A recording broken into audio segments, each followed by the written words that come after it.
Where you are? Green light? How are you doing? Got it? Hey, with that line. You go. Ready? vBrownbags, live again with Shane Williford. Welcome, Cool Sport 00. All right, thank you. So I just wanted to come and talk to you all today about VCD networking. If you're just getting into the vCloud Director studies and learning about it and what all it can do, the major challenge with that is the networking piece of it. There's a lot of blog posts that have been out there, but for my studies at least, it's never been, there's nothing that was out there that was really easy to grasp VCD networking. So I hope to bring a little bit of simplicity to VCD networking today with what I'm sharing. To start with, I wanted to share with you a few postings that helped me in my studies. First and foremost is the VCAT.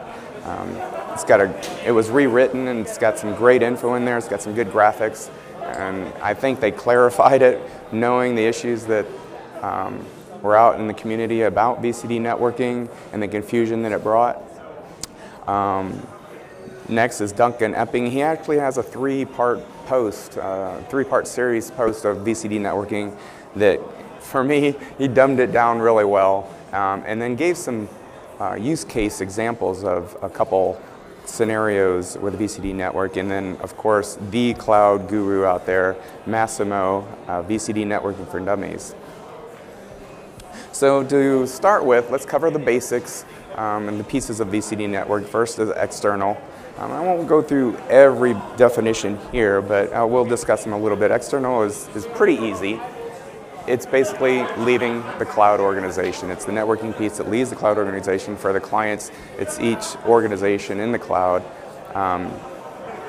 leaving the VCD. So that brings us to the next section of organizational networks. You have three different kinds: external direct, routed, and then internal isolated. External direct is just a straight connection, uses the same IP space as the external.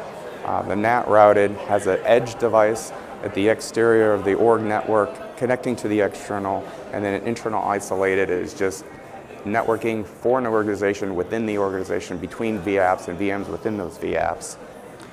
And then the next piece is the vApp network, and it mirrors organizational networks, as you can see, direct. And there's a kind of a special instance there. I think VMware actually makes it its own type. Personally, I just don't consider it. It's just an added piece. You have to have a direct connection to the org network to be able to do this, and that's fenced. But the definitions here mirror the organization network. So let's go ahead and go over those real quick. vApp direct is a direct connection to the org network.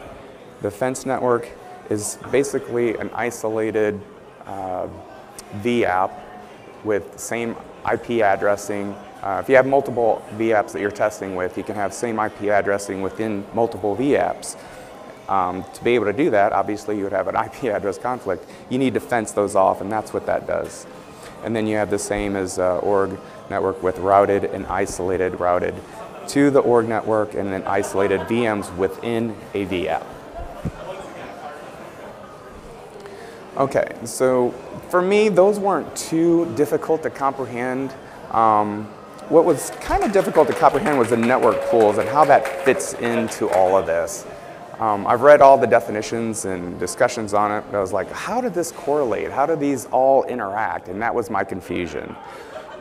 The way I kind of instantiated network pools into the networking aspect of VCD is it's basically, they're just a resource. Yeah, and there's different types of networking resource. They're named here: VLAN backed, VCDNI, VCD network isolation, VXLAN backed, and then port group backed. And it's my understanding, I think, this is not official, but I think the VCDNI is actually going to be kind of done away with, and you're going to go with recommending VXLAN backed more so. But basically what these are just a group of network resource that can be used by org and vApp networks, exception of isolated. org and vApp networks. But that's all it is. So that is the made easy part. If you can kind of analogize it as network pools is a group of resources, just like data stores is a group of resource it's being used by multiple hosts. Network pools are network resources that can be used by multiple networks. And this is kind of my depiction of what I mean by that. So if you have a VLAN-backed network pool, you can have two different organizations use that same network pool. Same with VCDNI. Or you can have different types of org networks from the same org using that pool. And then here's the VCAT depiction of that. I kind of wanted to bring the whole picture in here, but we were just talking networking. So I think the updated version of the VCAT really shows it well. How the vApp network, the org network, is utilized by the network pool, and they're all within the org VDC and then the all-encompassing provider VDC. So that's pretty much all I have. I just wanted to clarify how all the pieces fit together. Basically, with the confusion part for me was the network pools, and it's just a group of networking resources used by the org and the vApp networks, but they're all separate entities.